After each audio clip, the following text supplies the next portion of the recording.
Pemirsa, ayo hidup sehat. Tidak ada catatan sejarah yang jelas tentang asal-usul tanaman sukun. Konon, tanaman bernama Latin Artocarpus altilis ini berasal dari Papua Nugini, Kepulauan Maluku, dan Filipina. Sukun atau breadfruit sendiri sudah dimanfaatkan sebagai bahan pangan sejak 3000 tahun yang lalu.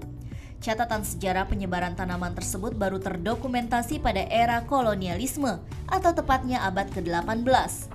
Kala itu para penjelajah samudera asal Inggris mengusulkan kepada Raja George III untuk menjadikan sukun sebagai alternatif bahan makanan pokok di negara-negara jajahan Inggris. Akhirnya pada tahun 1791, benih tanaman sukun sukses berlabuh di Kepulauan Karibia. Dari kepulauan tersebut, sukun terus menyebar ke seantero dunia. Saat ini tanaman sukun bisa ditemukan di 90 negara yang terbentang mulai dari Amerika Selatan, Tengah, Karibia, Asia Tenggara hingga Afrika. Dari segi fisik, tanaman sukun mirip dengan nangka, karena kedua tanaman tersebut memang berasal dari keluarga Moraceae atau nangka-nangkaan. Pohon sukun bisa tumbuh hingga 30 meter tingginya dengan daun yang berukuran 20 hingga 60 cm. Bentuk daunnya menyirip dalam dengan tekstur yang agak keras seperti kulit. Berat buah sukun berkisar antara 400 hingga 1200 gram. Namun, ada pula varietas tanaman sukun yang berat buahnya bisa mencapai 5 kg. Buah sukun ini berbentuk bulat hingga cenderung lonjong dengan warna hijau terang yang akan berubah menjadi kuning kecoklatan ketika telah matang. Buah sukun tidak memiliki biji dalam dagingnya. Selain itu, daging buahnya juga sangat empuk, hampir mirip dengan roti yang sudah digoreng. Mungkin itulah yang membuat buah ini dijuluki breadfruit atau buah roti. Buah sukun bisa diolah dengan berbagai macam cara, mulai dari direbus, digoreng, dibuat tepung hingga keripik.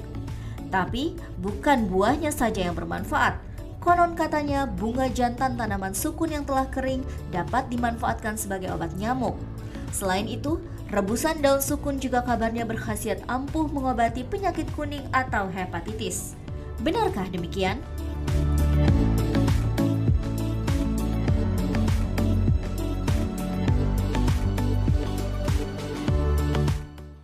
Enak tuh ya dibikin makanan ya. Kalau aku suka sukun goreng. Enak tuh. Aku suka keripik sukun, enak keripik banget sukun, itu. Iya betul. Jadi pengen nih ngomong-ngomong soal sukun, tapi ini katanya sukun ini mengandung antioksidan nih dok. Ini fakta atau mitos dokter? Itu fakta. Fakta. Yes, jadi daun sukun itu mengandung senyawa fenolik dan flavonoid. Keduanya merupakan senyawa antioksidan. Dan daun sukun tadi juga disebutkan bahwa dapat memperbaiki fungsi liver atau memiliki efek proteksi terhadap kesehatan liver atau hati. Dan memang sudah ada penelitiannya bahwa mengkonsumsi daun sukun itu dapat memperbaiki gejala fibrosis hepar atau kerusakan sel hati.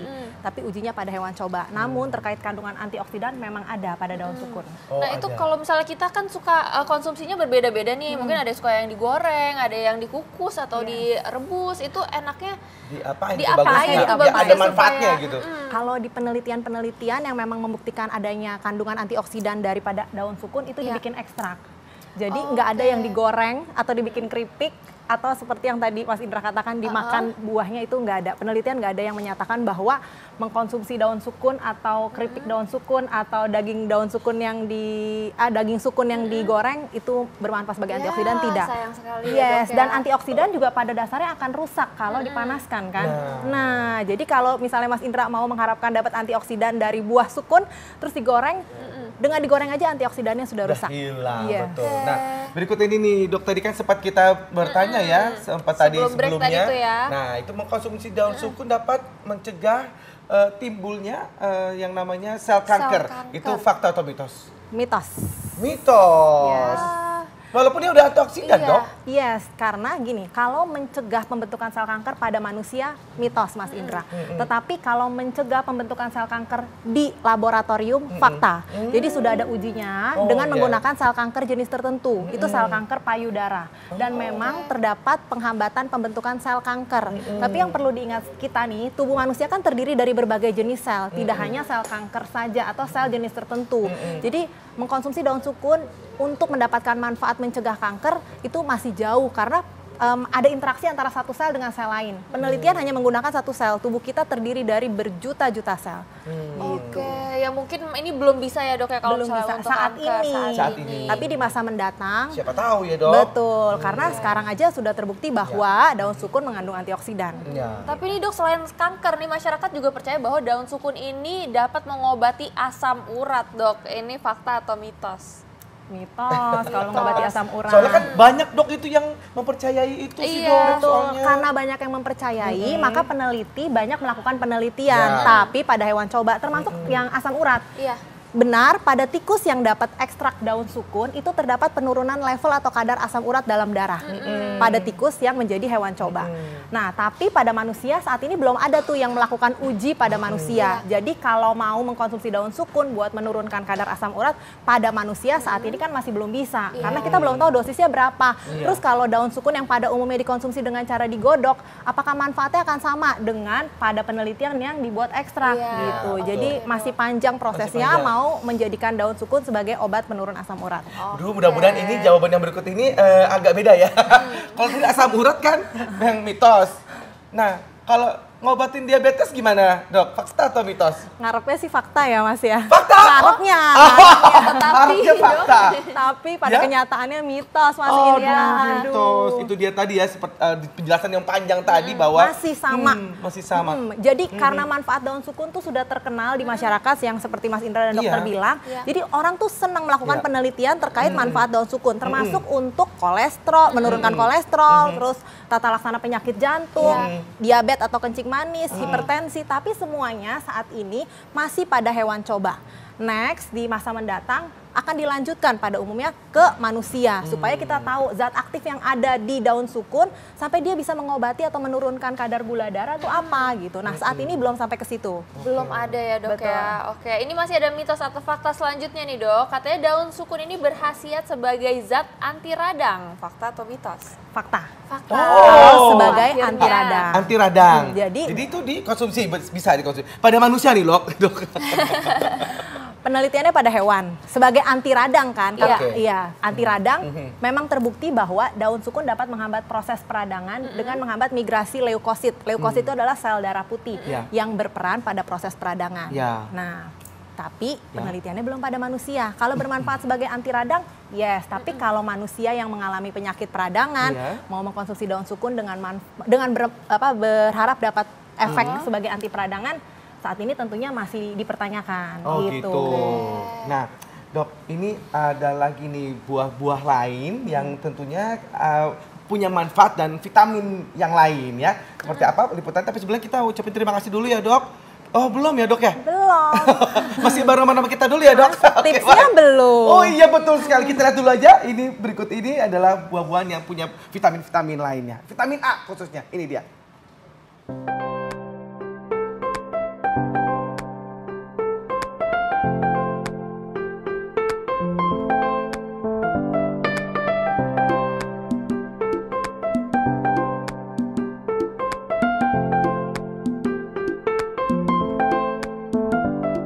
Pemirsa, ayo hidup sehat. Vitamin A merupakan salah satu vitamin yang sangat penting untuk tubuh, terutama bagi kesehatan mata atau indera penglihatan kita. Sayur mayur merupakan salah satu bahan makanan yang banyak mengandung vitamin A. Tapi sebenarnya banyak juga buah-buahan yang mengandung vitamin A. Nah, berikut ini adalah aneka jenis buah-buahan yang kaya kandungan vitamin A.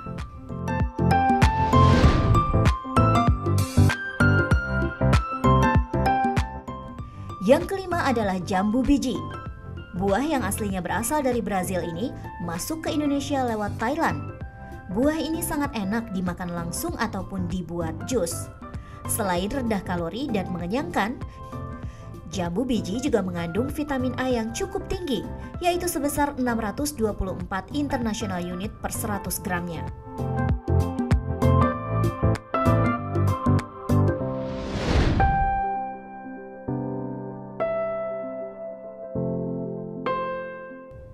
Di urutan keempat ada buah yang paling terjangkau dan paling mudah ditemukan di Indonesia. Apalagi kalau bukan pepaya. Ya, Pepaya memiliki daging yang sangat lunak, berair, dan manis. Pepaya memang sudah sangat terkenal sebagai buah yang berkhasiat bagi sistem pencernaan kita. Tapi, tahukah Anda kalau pepaya juga memiliki kadar vitamin yang lumayan tinggi, yaitu 950 international unit alam setiap 100 gramnya.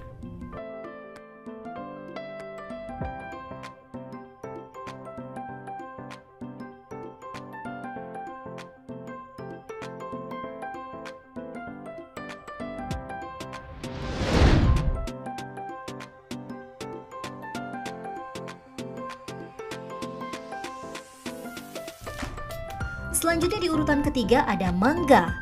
Buah yang mudah, murah, dan bergizi ini sudah menjadi favorit kebanyakan orang Indonesia.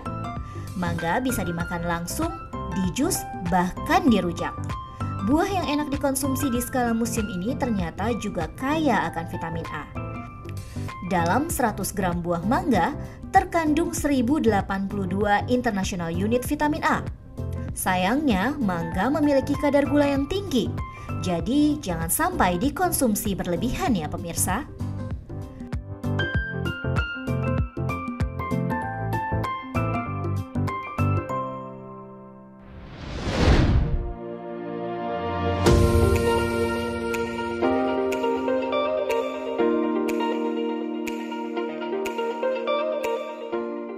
Di peringkat kedua adalah markisa. Buah yang satu ini sering kita jumpai dalam bentuk sirup. Buah dengan rasa manis, keasaman ini sudah terbukti sangat digemari dalam bentuk sirup. Tapi banyak orang yang tidak tahu kalau kandungan vitamin dari markisa juga sangat tinggi, terutama vitamin A-nya. Dalam setiap 100 gram buah markisa terkandung vitamin A sebanyak 1274 international unit.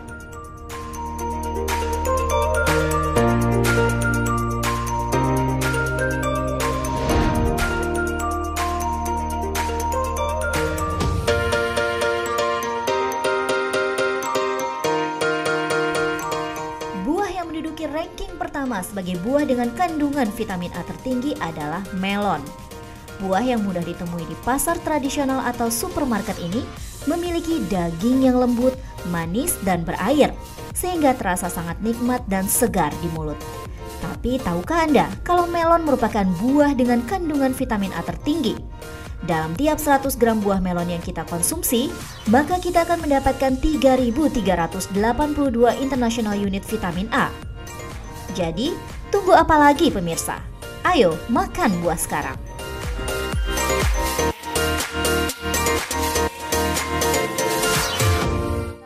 Ternyata ini buah melon ya yang paling tinggi vitamin A-nya. Aku agak kurang suka tuh sama melon, agak pahit-pahit gimana gitu, ada manis, ada pahit, ada gitu kadang-kadang. Tapi ternyata banyak kok yang lain juga, ada buah mangga, markisa, terus pokoknya tuh yang gampang diingat tuh mungkin yang warnanya agak orange gitu yang vitamin A-nya tinggi. Nah ini kita balik lagi ke sukun lagi tadi. Konsumsi daun sukun itu dapat mengakibatkan tekanan darah rendah. Itu fakta atau mitos? Itu mitos. Mitos juga. Sudah ada yang membuktikan bahwa ekstrak daun sukun itu tidak memiliki efek kronotropik negatif. Artinya dapat menurunkan denyut jantung ataupun menurunkan tekanan darah. Itu belum terbukti atau tidak ada landasan ilmiah yang menyatakan hal tersebut. Oke, nah dok, ini mungkin masyarakat nih mungkin masih percaya kan kalau misalnya daun sukun itu banyak manfaatnya, dan mungkin masyarakat juga menggunakan obat-obat dari dokter, misalnya obat kolesterol, asam urat, diabetes, dan itu konsumsinya dengan daun sukun tuh seperti apa dok? Takutnya ada interaksi yang tidak diinginkan. Ini tips yang perlu disampaikan tadi. Jadi kan masyarakat ini sudah banyak yang percaya bahwa daun sukun tuh dapat mengobati penyakit kencing manis, darah tinggi, kolesterol, sampai penyakit jantung. Jadi buat masyarakat yang memiliki penyakit-penyakit tersebut, kita tahu penyakit tersebut kan penyakit kompleks, pengobatannya butuh jangka panjang dan butuh pemantauan oleh dokter dan tenaga medis. Karena apabila tidak dirawat, tidak dikontrol, resikonya akan buruk, akan memperburuk keadaan kesehatan. Boleh saja mengkonsumsi daun sukun, tapi harus berkonsultasi dulu dengan dokter. Dan jangan meninggalkan obat yang telah diresepkan oleh dokter, khususnya untuk penyakit diabetes dan hipertensi. Penyakit yang benar-benar harus dikontrol. Nah, kalau mau mengkonsumsi daun sukun itu juga harus dipertimbangkan kemungkinan adanya potensiasi efek samping. Atau kalau misalnya dia mengkonsumsi daun sukun bersamaan dengan obat, obat yang diresepkan oleh dokter. Biasanya air rebusannya tuh dibuat minum obat. Itu juga sangat tidak dianjurkan karena mengkonsumsi obat dari dokter harus diminum dengan air putih, bukan dengan air rebusan daun sukun. Karena dikhawatirkan ada potensiasi efek samping, ada interaksi obat. Yang nantinya bukan efek terapi yang didapat, tetapi efek yang merugikan terhadap kesehatan si penderita. Satu lagi yang penting buat kelompok tertentu seperti ibu hamil, menyusui, orang-orang dengan gangguan fungsi organ, mulai dari ginjal, liver maupun jantung, alangkah baiknya tidak mengkonsumsi daun sukun untuk tujuan pengobatan.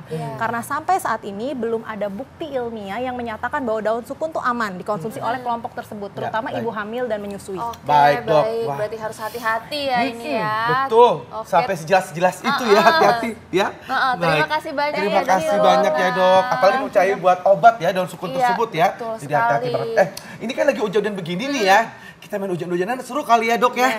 Aku tuh suka banget kalau main hujan-hujanan. Ya ampun, ini kayaknya masa kecil kurang bahagia deh, Kak Iya Indra. sih. Hati-hati loh, Dari nanti kecil bisa aku nggak pernah demam. ketemu hujan. Kalau sekarang ketemu hujan aku Nah, pulang dari sini bisa Iya langsung itu dia Indra. makanya. Tapi ini sebenarnya bisa bikin sakit loh, dan ini Masa sih? dampaknya ke tubuh tuh berbahaya kalau Oh, misalnya dilakukan terus-terusan. Oh gitu. Nah ini kita akan bahas nih sesaat lagi, jangan kemana-mana, tetap di Ayo Hidup Sehat.